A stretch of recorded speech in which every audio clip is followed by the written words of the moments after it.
Governor గా పనిచేసిన తమిళిసై సౌందరరాజన్ పదవికి రాజీనామా చేసిన విషయం తెలిసిందే.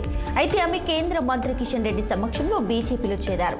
పార్టీ కండువ కప్పి కిషన్ రెడ్డి పార్టీలోకి ఆహ్వానించారు.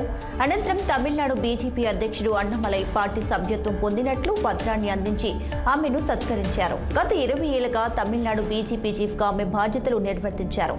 ఈ నేపథ్యంలో తమిళిసై లోక్సభ ఎన్నికల్లో పోటీ చేస్తున్నట్లు తెలుస్తోంది.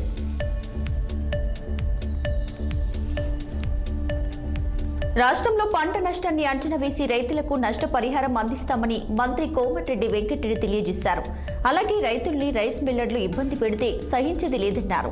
స్థానిక ఎమ్మెల్యే అధికారులు చెప్పినా తీరు మారకుంటే మిల్లర్లపై చర్యలు తీసుకుంటామని మంత్రి హెచ్చరించారు. మిర్యాలగూడ గూడూరులో శ్రీ సీతారామాంజనేయ స్వామి విగ్రహ ప్రతిష్ఠ కార్యక్రమం అనంతరం మంత్రి రోడ్లపై వడ్లు ఆరబోసిన రైతులతో కాసేపు ముచ్చటించారు. రైస్ మిల్లర్లు సరైన ధర కల్పించకుండా ఇబ్బంది పెడుతున్నారంటూ మంత్రి దృష్టికి తెచ్చారు. ఈ సందర్భంగా సివిల్ సప్లై అధికారులతో మంత్రి కోమటిరెడ్డి ఫోన్లో మాట్లాడారు. రైతులకు గిట్టుబాటు ధర కల్పించేలా తక్షణం చర్యలు చేపట్టాలంటూ ఆదేశించారు. అవసరమైతే ప్రభుత్వమే ధాన్యాన్ని కొనుగోలు చేస్తుందన్నారు.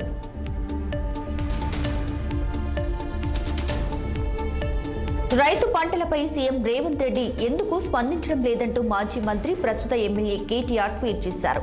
పంటలు ఎండుతున్నా పట్టించుకోలేదని, వడగండ్లు ముంచెత్తినా కన్నెత్తి చూడటం లేదంటూ ఆరోపించారు. ఢిల్లీ పెద్దల చుట్టూ ప్రదక్షిణలు తప్ప గల్లీలో రైతుల కన్నీళ్లు కనిపించవా అంటూ ప్రశ్నించారు. సీట్లు, ఓట్ల పంచాయతీ తప్ప అన్నదాతల ఆత్మహత్యలను పట్టించుకోరా, వారిని ఆదుకోరా అంటూ ఎమ్మెల్యే కేటీఆర్ మండిపడ్డారు. తెలంగాణ